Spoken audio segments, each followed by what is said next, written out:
Good afternoon and welcome to the Wheeler Centre this afternoon. You're about to meet a remarkable artist and his remarkable mother.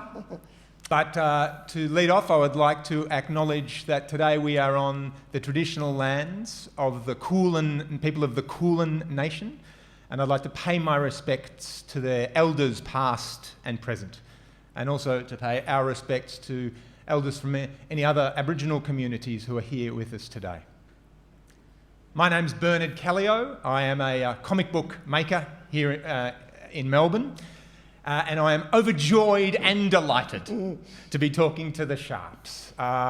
Here is Judy Sharp. They have come all the way from sunny Brisbane down to our freezing climes. And here is Tim Sharp. Here I am. Here he is. Thanks, internationally acclaimed artists. Animations have been made of his work. There's a show, a theatre show being made. Let's give him a round of applause. Thank you. Thank you.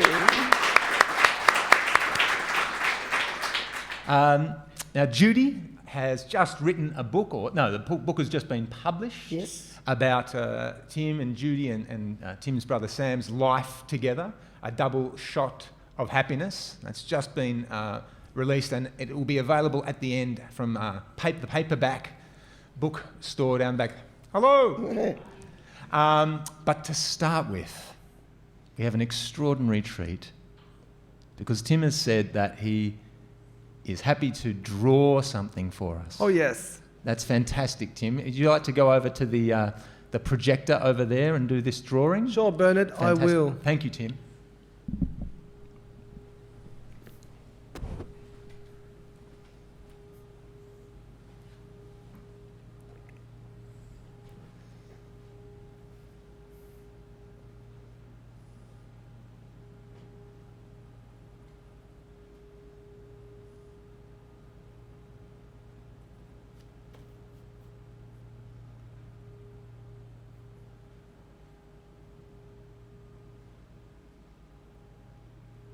And Judy, I was saying before, when we were talking before, that when we met just earlier, it was the first time I realised that Tim is a lefty, a southpaw. All the best people are, apparently, Bernard. I find it mesmerising.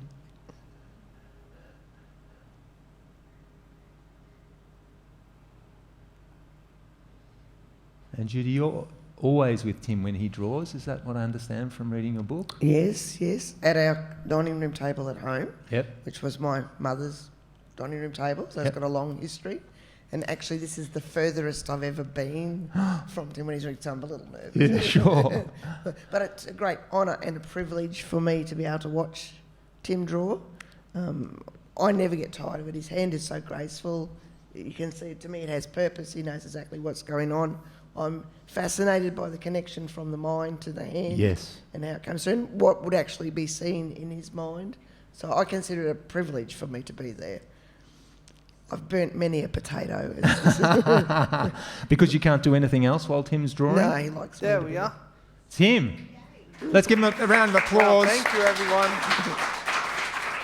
Tim, I know who this is, but can you tell the people in the audience who you've just drawn?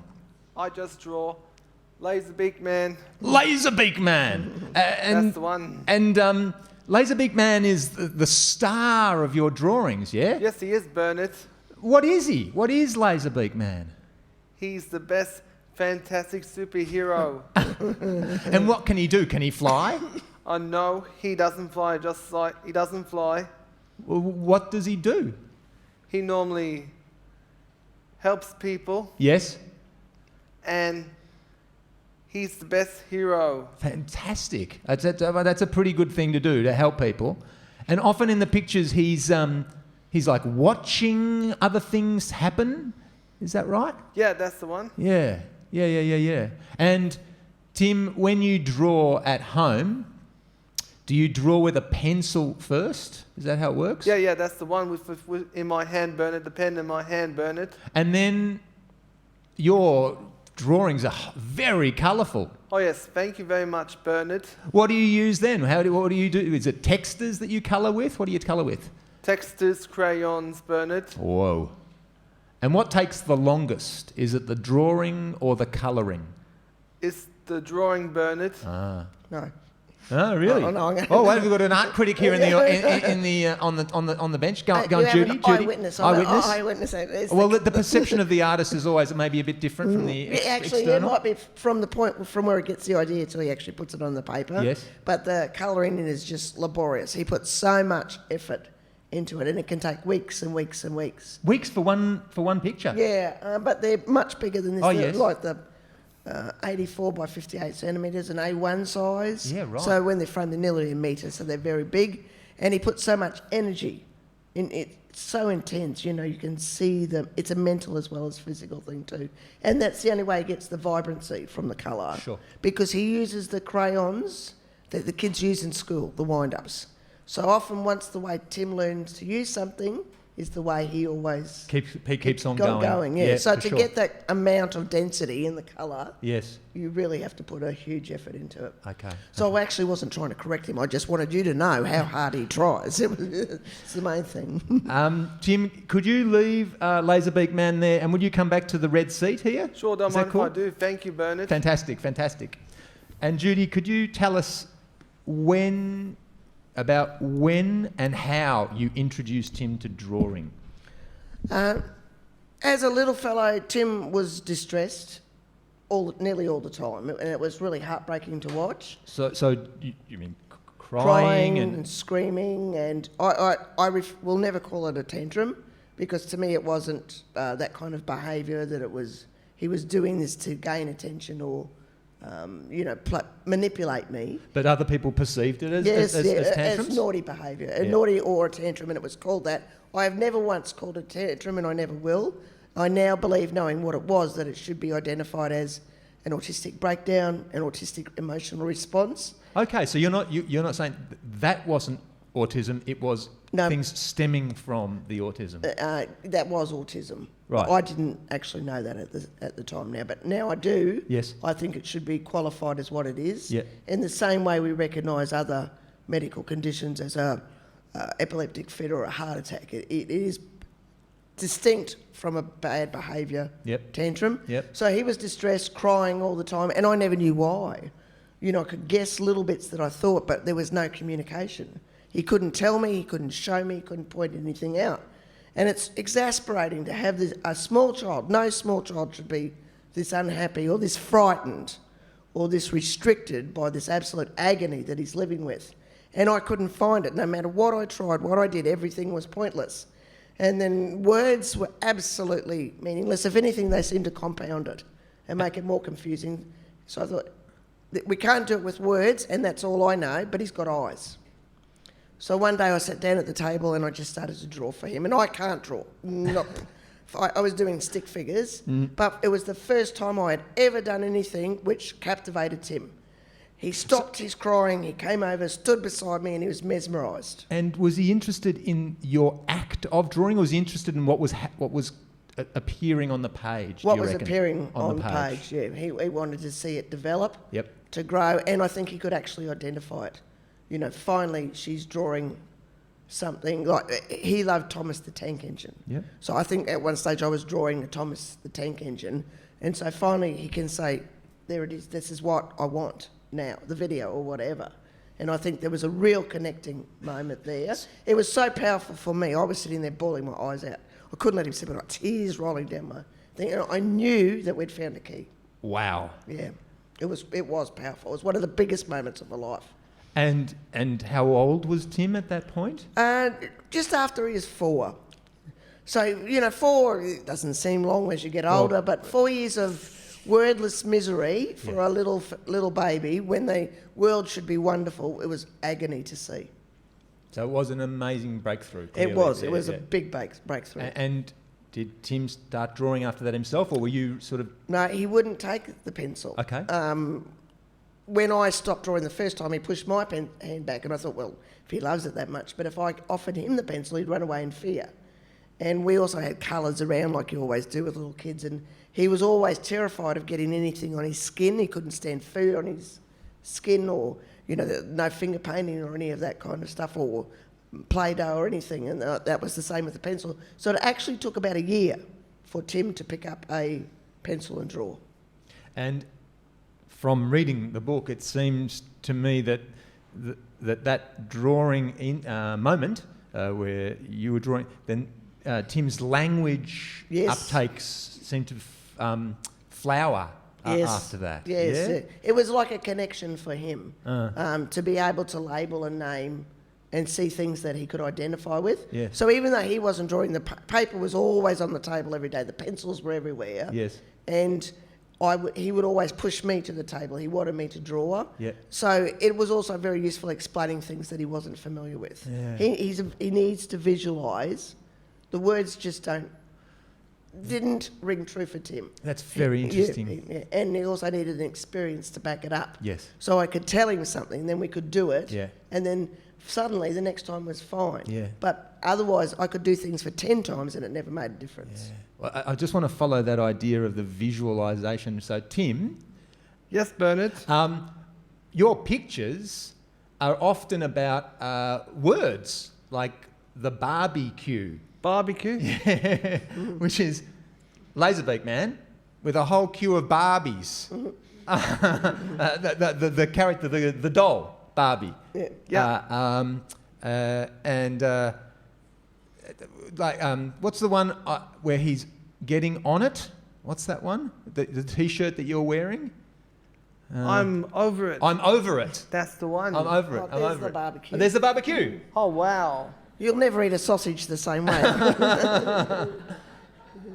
So, Tim, your pictures a lot of them are about words. Yes, thank you, Bernard. And I know that you keep notebooks as well, is that right? Yeah, that's right. What do you put in those notebooks? Are they words or pictures, Tim? I normally write down words.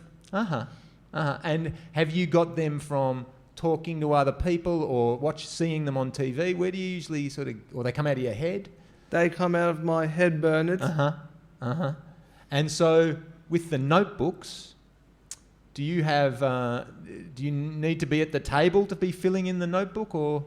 I normally do it in my room, Bernard. I see. He can fill a notebook in a day. He's just got a really, really, really active mind. Don't tell him, but I've had a sneaky look. He doesn't like to, and he never repeats an entry. And it will be lists of things or things he's interested in, or movies or things pertaining to history or something. It covers such a broad range, and he just continuously writes, and it doesn't repeat. I'd be flat out filling a page, I think, let alone a book in a day. And Tim, in that book, in your notebooks, how do you write in there? In pen or in pencil or in? I used it as a pencil, Bernard. Yeah. Okay. Writing pen. Yeah. I see. And so it's like a book of ideas. Yeah, it is, Bernard. Wow. That makes sense to me as a cartoonist, because often I've got a little sketchbook, and if I see something interesting, I might sketch it down when I'm travelling around or looking, and then when I take it back home, that might come into that thing that I've noted down, either a word or an idea or a picture. It might go into the comic that I'm making. Yeah. And so, Judy, so when Tim was discovering drawing, that's when you had your second son at that time? Oh, no, we'd already had... Sam came along when Tim was two. So we already had Sam then. Okay. Yeah. And is Sam a drawer as well? Not at all. No. Not at all. So Tim's really the drawer in the family? Tim's the artistic one. Okay. Yeah. And Sam's he's an athlete. Right. So he found his great love was swimming. So he competed up until the Olympic trials in Adelaide. What year was that, Tim? 2012 in Adelaide. Yes. And then after that he retired from swimming. Yep. And he works as a swim coach now. And he's working his way up. It's just his passion. So I don't want anyone to think that I'm a pushy mother. You've got to succeed or do well. I was just really lucky that both the boys found their thing. Yeah, they're what they love most in life. And for Tim, how did his schooling go? We were really lucky, after initially there being no room at the inn and being told that he had to go somewhere else, which didn't suit what my dream for Tim was. Yep. I couldn't see why he had to be separated. I believe in inclusion.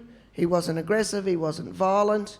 Everybody's got an Uncle Johnny who's worse, tells rude jokes, upsets the women, makes them cry, drinks too much. My son didn't do any of that, so why did he have to go somewhere else? So we found a very, very small Catholic school, 120 kids, 10 kids in a special education unit. Uh-huh. It really was a big turning point, and it was everything that I wanted. They fought fiercely for Tim's inclusion and everything, part of that life of school. Academics were a bonus to me. Yes. If he learned to read, if he learned to write or maths, that would be great. But my belief was more that I wanted him to be able to come here and talk to you and have that. To me, that's the best part of humanity. Is forming the connection. Yeah. So the social inclusion stuff really worked at that school? Yes, it did. I think the small numbers, just a common ethos. We're not Catholics, but that Christian belief, everyone's equal. Yes. Whether they believed it or not, just that's what the school stood for. Yeah. And I think that really, when you've got everybody on that same page agreeing on that, I think it really makes a big difference. And did your other son, Sam, go to the same school? Yeah, and that was very, very important to me. right. They're brothers. I never wanted them to be separated. I never wanted Sam to think that there was anything wrong. I didn't want Tim to think anything wrong. They belonged together, and that was important too. So it was 45 minutes away from home, so it was backwards and forwards, and I didn't have any money, so often I would just sit at the school all day because I couldn't afford the petrol. But So you'd sit at the school, outside the school while the kids were in school? yeah, I just couldn't afford the petrol to go back home. So Oh. I'd sit on the fence, and then I'd volunteer for everything. I got some rotten jobs too. Those schools, they'll really use you. Yeah. If you need any of that, what do you call that dreadful plastic stuff you put on books? Contact. Yeah. I'm your girl. I see. But I was so grateful, because I'd been rejected from so many places. There'd been some bad treatment. We'd had so many letdowns. So here was my son as an equal, included, and that's what I wanted. So I would do whatever I had to do to give him that opportunity. And that's all I've ever asked for Tim, is inclusion and opportunity. Do you think that we're in a different time now than when Tim was a young kid about the awareness of autism, the it being part of the conversation of education and kids growing up? Yeah, I think so. The first time I went, I was told Tim had autism, and I went to the library, and I was trying to find a book on autism, and I actually had to spell autism to the librarian assistant. Yeah, no one had heard of it. And I remember we were sitting out the front of the school. I was waiting for him one day, and he'd been very, very upset. And I was sitting with the lady, and I said, "Look, I'm sorry this happened, but he's autistic." And she said, "Oh, what does he paint?" Yeah. And I thought, okay, I'll go with that. Yeah, sure. And I do think now that at least everyone is familiar with the word autism and has some idea of it, but it is such a complex and difficult condition to explain that unless you're actually living with it, I think that happens with a lot of conditions, it is very, very hard to relate to, but I think generally people have more understanding of it. It is a bit easier. But I will say in Tim's time we got more care, we got more support than they do now. That's interesting. It is interesting. It's a bit sad too. Yeah. As hard as those times were, as few as the resources were, as awful as some of the care people were, we were still getting more than what people are getting now, I think. Wow. When Tim was diagnosed, there was 1 in 10,000 children, and at the moment they're saying it's 1 in 70. It's the 1 in 70? 1 in 70. It is the fastest growing childhood condition in the world, more prevalent than childhood cancer, childhood diabetes, or any other illness. It's the main condition is autism.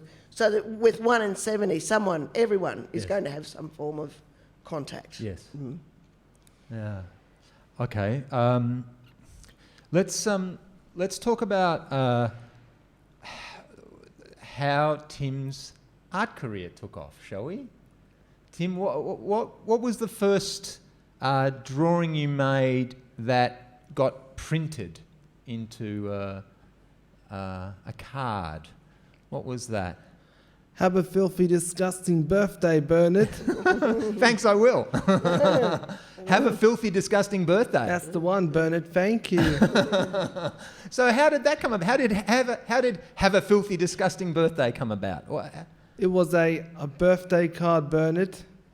And it was given to a friend, is that right? There was an advantage to not having any money. We had to make our own card. Yep. So, out of being poor, it really does work. Yep. So we gave it to a friend, and as soon as you look at it, I think we've got an image of it there. I'll see if Oren can find it. Yeah, as soon as you have a look at it, it's really funny.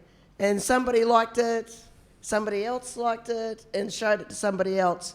And that person anonymously sent us application forms to the world's largest arts festival for people with disabilities. Wow. Yes, and then Tim was selected by jury for it. To go from Australia to where? Somewhere in the world. Where did you go? Went to America. Washington, D.C., and he carried the Australian flag into the opening ceremony at the John F. Kennedy Performing Arts Centre. That's like the Olympics, carrying the flag. It was. And I still bawl my eyes out. Every time I think, I choke up. I really choke up. Yeah. Tim, did you enjoy that trip to America? Yes, I did, Bernard. And you've been back to America, haven't you? Yeah. You're involved with a band, is that right? Yeah, that's the one, Bernard, the band from Tennessee. Tennessee. And they are called the Ghost... Ballerinas. The Ghost Ballerinas. What happened with how did the Ghost Ballerinas find you here in Australia? They're in Tennessee, you're in Australia. What did they do? Did they write to you or? Because they want me to go over to Tennessee. Yeah. They Googled the words colourful, happy art and came up with the name Tim Sharp. So then they asked Tim if they saw the art, they fell in love with it, and they asked Tim if he would create their album cover. Great. So through the internet, Skype, some telephone calls, just one of those connecting moments. It was just magical. The young fellas are all around Tim's age, and they were so inspired by Tim that they decided to put on this music festival in Tennessee, in Nashville, Yep. to raise autism awareness and support people with autism. And they said, will you come over? That's a silly question. Yeah. We love the South. Yeah? Yeah. And it was great. And for me, I spend most of my life crying, but to see Tim walking arm in arm with these boys in a band through these crowds, hanging out, playing on the drums, the guitars, making new friends, and everyone, including him, well, that's all I ever wanted. All this other great stuff has happened, but that's all I've ever wanted, just that connection. And so from the printing of that card, if we go back to then, Yep. from the printing of the card, then that led, from reading your book, to art shows in Brisbane. Yeah. Yeah, at the Powerhouse in Brisbane. Yeah, we've had several there. We like it in Brisbane because that's where we live. So Sure, it's nice. It's convenient. Good. Because we go to the exhibitions from the moment they open to the moment they close. Oh, so you're sort of part of the exhibition. Yeah. It's no fun unless you meet the the superhero behind the superhero. So if I go to a Tim Sharp exhibition, I'll meet Tim Sharp. You're stuck with both of us. And Judy Sharp. Yeah, you get two for the price of one. So, ABC's Australian Story made a story of Tim's trip to Washington. Then after that screened, it all took off.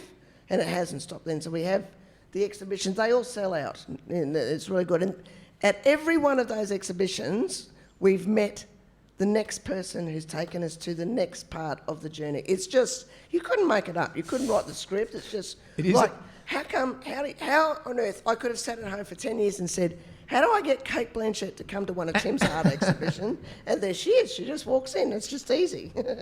It's like, if you build it, they will come. Yeah. It has an amazing dynamic, your book, because the first half is really hard. It's a hard journey, and then the second half of the second half of the book is sort of a roller coaster where the roller coaster just keeps climbing up. It is a wonderful dynamic in the book. It is. It sure is. Yeah. So. And the first part was very hard. Yes. Yeah. Yeah. But in a way, now we can appreciate the good even more, I think, so once you've been to the bottom. And the next chapter, so there's been animations made, Tim, of your... animations. Yes, on TV. Yep, on Yep, the ABC3. on the ABC, yep. And then they were sold onto Cartoon Network Australia and New Zealand and Asia. Yep. Does that make us global? You're pretty global. Oh, You're- global. You're a global brand. I'm a brand. So, and that makes Tim also the first person in the world with autism to have his creation turned into an animated TV series. A round of applause. Thank you. So there's a short film about Tim making those animations, and that's been shown in the Museum of Modern Art in New York City, and it actually continuously tours around America through the Sprout Film Festival. So he's paved the way for others. Yes. He's showing that collaboration can work. Yes. He's showing that inclusion, that was done with the ABC, the Australian Pacific Film Corporation, Big Fish in Brisbane, a whole bunch of people. And Tim has shown that, we can do these things together. It's very, very heartwarming to watch too.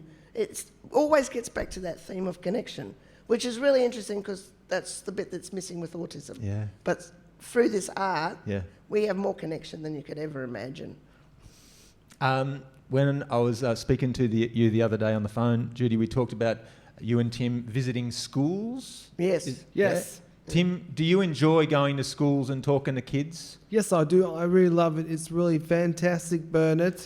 And do they listen or do they draw? What do the kids do when you're there at the school with them? They normally listen to me when I draw and talk. Nice. And they like to show you all their art too. Yes, they do. We've actually got a whole wall of fame in the garage that's covered with kids' art. Yeah. Fantastic. And it's really heartwarming to see the kids. First, they have a little look, they get a little closer, they lean into Tim, and it's really inspiring. And the best part is, like so many people like me who aren't with an artistic background or don't understand art, have now using art to try for their own form of connection as well. So okay. that's one of the great things he does. Yes, yes. And I just wanted to also touch on the next chapter, which is a puppet show that's being made by the Brisbane company Dead Puppets Society of Beak Man, which they're developing in Brisbane, but taking to... Where are they taking it? New York. Better than New York. Sydney. Broadway. That's right the on one. Broadway. Yeah, right Broadway. on Broadway. 50, give me all regards. What is it? 57th Street, isn't it? Yeah, what it is, yeah. 42nd, that's it. Yeah. So that's they're young, they're the same age as the late 20s sort of boys. Yeah, Tim's 27, David's 28, and Nicholas is 26. And it's 3 young boys, and they came to Tim and said, "We've been following you for a while. We'd like the chance to work with you." They said the only place for this to go is New York. So they made their way. They've worked their backsides off. They have knocked on doors. They're braver than me. They won't take no from anyone. And you're pretty brave, Judy, I'd have to say. I just follow Tim. And they've got the Jim Henson Foundation on board. We've been talking to the Kennedy Centre. There's one of the partners is the Sydney Opera House. Everybody's really excited about it. It's such a good story, and Laser Beak Man's a good story, and people love the humour of it, and it's really relatable. And it's a dream. How do you wake up in the morning and say, "We're going to see Laser Beak Man in Broadway"? It's just crazy. And Judy, you've just written the book, A Double Shot of Happiness, and that title is from the drawing. A drawing. I think we've got the picture for that too, Oren, of A Double Shot of Happiness. The drawing of Tim's. Has it been difficult to write the story? No, it poured out of me, It was all very clear and vivid, and we've had huge moments, both bad and good. Yes. So it was quite easy to recall them all. Yes. And I could do that, and I was like a woman possessed, and I just couldn't stop getting the story out. The hard part was trying to describe Tim's early years, the amount of distress that he was in, and balancing that with the perfect, beautiful child that I saw, that I knew that was in there. So trying to adequately and fairly and justly describe that. And I also found it very hard to explain autism. So I'm not an expert in autism. I don't pretend to be. I like to think I'm an expert in Tim. Yeah. And for me, I can't focus on the autism. I can focus on Tim. That's the only way, quite frankly, I could survive, because the prognosis was so dreadful and the restrictions were so extreme. So I thought, I can't let my child live like this. We have to step outside. So my focus has always been on Tim. So instead of trying to explain too much about autism, I've tried to tell our story and how our family has lived with that, because I also have another son who I couldn't lose because of autism. Yeah. I couldn't have him not want to be part of the family, and I also couldn't let autism restrict him and not show the beautiful person. And I knew there was a beautiful person in there as well. So they were the hard parts, but the rest of it, it's just it's a story even I can hardly believe. Yeah, yeah. That's it has. This is not the right description, but it has a fairy tale quality to it. Yeah. It does. Yeah, it really does. And I've got one of the most unforgettable heroes you could ever have in a book. So that's a flying star for us. And Tim, do you like to draw every day? Oh yeah, I do, Bernard. Yeah, right. I run my own little sweatshop. Yeah, right. Time to get to the table. Chains, put the chain. And is it at the same time every day, Tim, or does it change from day to day? Same time every day, Bernard. Wow, that's disciplined. Yeah, right. And so, you know, when you have the idea for that drawing. Yeah, I do. Do you you might maybe have it in the morning, but you carry it with you the entire day, or does it really turn up fresh when you're sitting down to draw? Turn up fresh when I do a drawing. Wow, that's amazing. That's amazing. One of the things I love about drawing, Tim, is that when you're drawing, you're sort of discovering at the same time, like you're seeing the thing. You know where things are going to be, like the laser Beak Man and the tree, but then you see it, and it's like it's sort of appeared underneath your hand. It's really fun. Sure is. Let me just check. Okay, if we in about 10 minutes time or so, we'll go to turn to some questions from the audience. Yeah. Does that sound okay? Yeah. Great, Sounds great. good. Some of those drawings, are very much Tim's literal interpretation of language, which Yes. is often a feature of autism. Okay. And I think this is one of the first ones he did that actually, I was so desperate to communicate with my son. I was telling him everything through my eyes, what I saw, what I thought something meant. And one day, living in Queensland in the tropics, there's a pineapple and the fruit flies are bugging around here. And they're really hard to get rid of. And Tim just said, "What's a fruit fly?" And automatically I would have said, "Well, a fruit fly is this pesky little thing." And I said, "No, go and draw it for me." And this is what he drew. Great. So that's one of his earliest drawing. I love that one. And Yeah. I think deliberately included in the book because... And I thought, what a shame. I've been telling him all these things when there's, so much going on. So, and a lot of the others are another one of the favourites of the literal interpretation. What does he do on the plane, Tim? What's that one called? Oh, this is just funny. Tim's just a funny person. What's this one called, Tim? Give them back.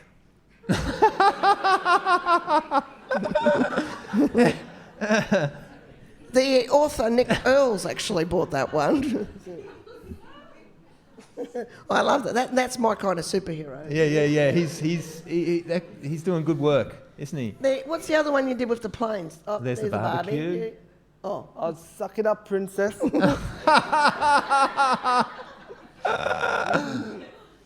There's the mum and dad pictures in the background too. yeah. That's great. I did try to bring up equality-based men, but Wow. Always look on the bright side of life, Bernard. Yeah, that's very good advice. Thank you. that's Tim's favourite, isn't it? Yeah, it is. Who have you got in this one? I got Darth Vader. Yep. I got a Grim Reaper, a skunk. There's a black cat. I told you I was sick on the tombstone one. And there's Charlie Chaplin on the light side. And there's Ryan Cohen on the cross as well. That's his favourite. Sure is. That's hanging in a barrister's office in Perth. Is it really? Yeah, it's a big piece too. It's really good. This is a stick-up. That's another one of those literal... I can never work out if that's a literal one or if he's just being funny. Bit of both. Keep calm and carry on. It's the best version I've seen of that. Yeah. Picking up chicks.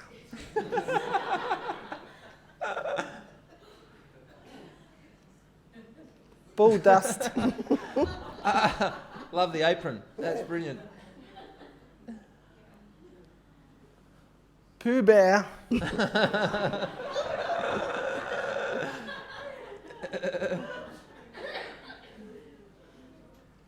Hubba hubba. I love this one. I think it's a match made in sculpture, oversized sculpture heaven. That was actually done after the first trip to New York. So it just showed, what Tim's observation were of the trip. So travelling has really broadened every time we come back, I think, great, we're going to see some really fun stuff now. I love the undies that you put on David. Undies. They're really good. It's a match made in heaven. It certainly Yeah, is. someone should have done that years ago, really. Oh. That's clearly Sam. Yes, that's Sam. Yeah, wow. Isn't he attractive? He's a Well, lovely he boy. is too. Great guy. And that's his girlfriend. Anybody want to guess her name? What's her name, Tim? Sam. So we have Sam squared, Sam times 2, Sam 1, Sam 2. I love a sunburned country, a land of sweeping plains. We think that should be a national treasure, actually. Sure. I'm still trying to talk the MCA into buying that one. And that's just Foo Fighters. the brothers. Going out. We're really, really proud of the relationship that they have. It's just so lovely to watch. And I was just so glad I didn't have to go to the Foo Fighters. And here it is. Double shot of happiness. That's it.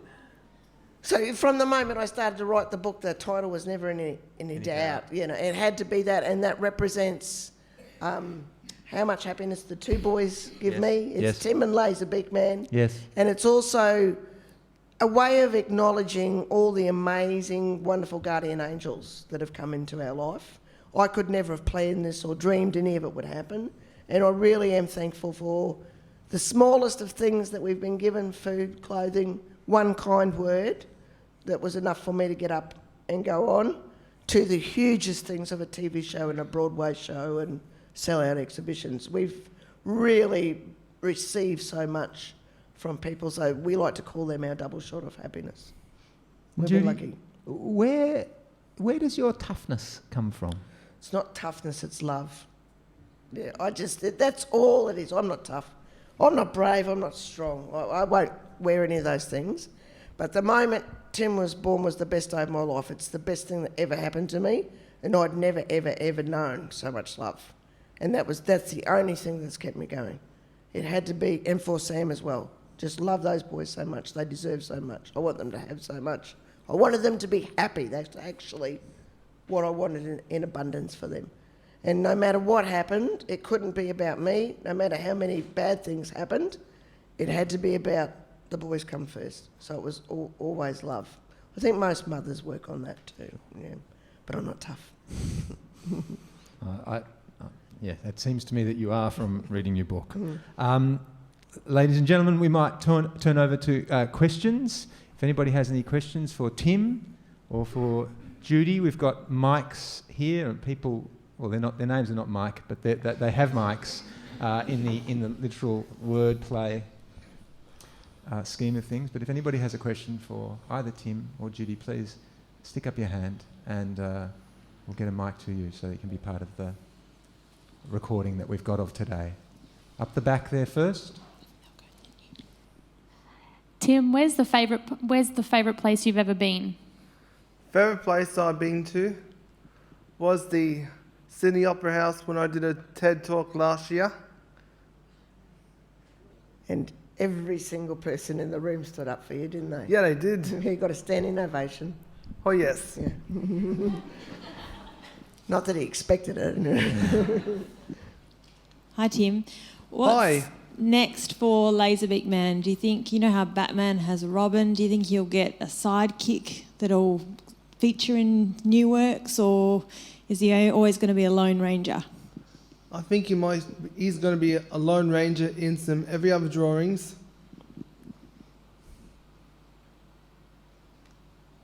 got a few friends. What's one of his friends' name? Edward Big Mouth. And what's that girl's name? Evil Emily. Evil Emily. I want to meet her. Yeah. Have we seen her? Evil. Are there drawings of Evil Emily? She's in the play, so you have to come to the play to see her. Okay, nice work. Yeah, that was a good plug. Yeah, mate. good. Nice. Yeah, I see. Got another question down. Oh, we just need one for the recording, so that's okay. We'll bring it around here. The one at the back. At the back, yes. Oh, I'm wondering if Judy and Tim could reveal any secrets from the script for their stage show play in New York that will be happening next year. A secret. Let me think. What's a really good secret? One of the stars of the show is the black sheep. So that kind of tells a little bit of the story about inclusion as well. It reflects some of Tim's story as well. Will the show, do we know, will it be called Beak Man? Is that the name of the show? Of course. Of course. Stupid question. Everything is Beak. Everything is Beak Man. That's, yeah. Okay, great. And this question down here. Tim, where did your inspiration for Beak Man come from? Was it something you'd read or seen, or just something you imagined? A lot of ideas in my head.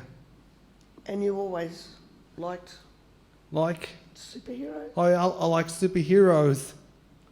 Is there a favourite superhero for you, Tim? I think I like Batman. And could I ask one more question? Please. Are any of your works hanging in any galleries around Australia or overseas? He leaves all that stuff to me. It's actually, there's a house in Canberra where a man has a big collection and he had to build onto it to put his Beak Man artwork into it. So it's called the Beak Man Gallery. I really like that one. There's one in the National Museum of in Australia. The National Museum. And there's a couple in some collections. There's a lot in private collections. But at the moment, last year we brought them all back home, what was around, and he's just about sold out. So we're actually having Tim's already kind of got to start again to keep up with the demand. So he's got a long list of commissions there too. Wow. So, yeah. And they don't last long, that's the thing. They get all snavelled up really quickly. do you do prints of them as well? We though? have to. It's the only way we could possibly keep up with that too. So we send them all around the world. So we have sent the art around. Normally it sells and goes off, but we've made some lovely connections with people. So. And there's a bridge in Brisbane too, which has been... Isn't there the William Jolly Bridge? Yes, is that right? yeah, What happened with the William Jolly Bridge, Tim? William Jolly Bridge. Yeah. I think it was for autism awareness, like it was maybe 3 years ago or something like that. Yeah. Do we have an image of that one too, I think, or not over there? The bridge lit up with Tim's art. It looked quite spectacular. It's a bit like his... So a lot of people thought that Tim had actually painted it. So they were projected onto the bridge. It was projected onto, and it's a bit like his Sistine Chapel. That was shown around the world as part of Autism Awareness Month. Okay. He got a big rap in the Irish news. We were really pleased about that. In the English 6 o'clock news, the Americans, it was shown everywhere. It looked really spectacular. So Autism Awareness Week is an international week, is it? Is that how it works? Yes, yeah, yes. right. In April, there's a United Nations declared day Uh-huh. to raise awareness, and it's worked. When you see within the 20 years how many more people are aware of autism, it's one of the good ways. So, because 4 boys to 1 girl are diagnosed with autism, Really? they feature this blue colour. So Tim had a blue artwork that was shone on there. I think the Opera House lights up. I think you have somewhere in Melbourne that most of the main landmarks around the world. Illuminated. Yeah, for that too. So it's good. Okay. Yeah. Okay. But we hope that Tim's story shows that there is another way to do things. Yes. That it's not a restrictive thing. That it's worth trying and an alternative. That the arts are very strong. There's some amazing musicians, people that are writing brilliant things. Some with engineering. So I think he's a fine example of what can happen. Yeah. Another question here. Hi Tim, I've loved your literal interpretations of Well, words and thank you. phrases. Now, you indicated that you work every day. You sit at the kitchen table every day. About how many hours a day would you actually be drawing and colouring? How many hours a day I do? Maybe like, You want me to help you? sure. It could be 4 or 6 hours, but he can't sit for a very long time, so he can only work in half-hour blocks. And then you can actually see him physically exhaust as he's doing the intensity. He puts everything he's got into it. So go away, have a break, come back and say, Mum, it's time to draw. Turn off the stove, go and sit there and watch too. So we've become extraordinarily busy in the last couple of years, touring and doing a lot of things. I have to run a very tight ship to actually fit it in now too. But thank you.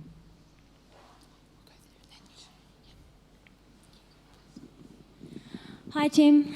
How are you? Good. Good, thanks. Good to be here.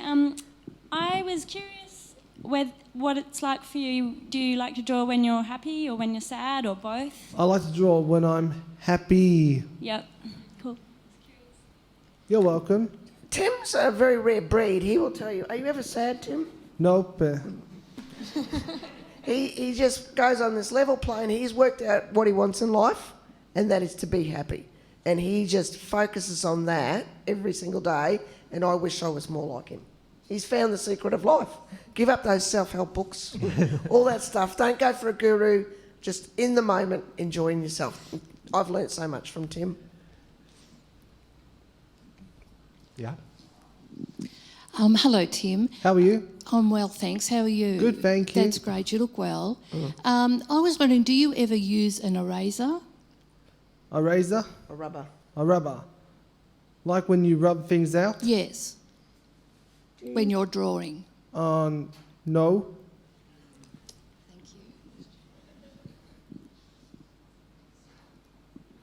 you. There's another question at the back. What else do you like to do, Tim, other than drawing? I like to have a go on the computer, watch DVDs, play video games, and do lots of cool things. You like to travel? Yes, I do. I like to travel. What video games do you like, Tim? I think I like the Wii U, Yep. and I like the Nintendo 3DS as well. Okay. But I think I know from one of your pictures that you don't like the Wiggles, or maybe just Beak Man doesn't like the Wiggles. I think he doesn't like the Wiggles. So what happened with that is... Great.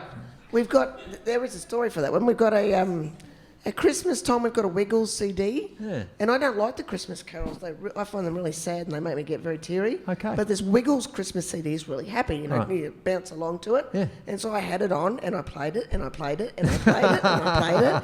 And I thought everybody else was enjoying it. And Tim absolutely hated it. And so he took his revenge on the Wiggles. I think we've got that one too, Oren. Beak Man. What's it called, Tim? Oh, the fruit flies. No, it's not here. I could not have left that out. It's like your most famous artwork ever. It's worth tracking down It if we don't is. have it, because He puts Henry the octopus in a pool full of sharks. And what did you do to Jeff? He's asleep in a straitjacket. And one of them's on a conveyor. the stretch, the sort of the rack on the rack. Yeah, that's the one. A giant masher, and there's one of them's on the chopping belt of the fruit salad conveyor belt. So it's every parent's dream in Australia. Anyone who's got a 2-year-old just loves that artwork. The Wiggles actually rang up one day, and I thought, oh no, here we go. What am I going to wear to court? Yeah, Man, that sounds sure. be awful. But they thought it was hilarious. That's Right. really funny. So Great. I think they've got a lifetime supply of that card. They made it into a card. It's a classic, that. Yeah. It is You've very got some fun. really good classics, Tim. Yes, I do. Thank you. And Tim, when you were at school, did you used to draw when you were at school? Oh, yes, Bernard. You did. Yeah, right. He had a very encouraging art teacher too. Brilliant. Yeah. She was at a talk we did the other night, and she said that Tim was her first experience of teaching someone with autism. Yep. And she said, Tim, you're going to draw this there now. And he said, no, thank you. And he wasn't. And she said, all of a sudden I've got to learn another way to ask things and explain things. And she said it actually changed her life because it showed her that it was what I learnt as well. I only knew one way to communicate. Yes. Tim teaches us another way to communicate. It's a gift. That's very excellent. I think that's an excellent point to maybe end with. Tim teaches us a new way to communicate. Yeah. You're a teacher, Tim. Teacher. Yeah, you've taught us things. Thanks, Bernard. So let's. I think that's it. Does anybody have any other questions for Tim? Yes, there is one here. Yeah.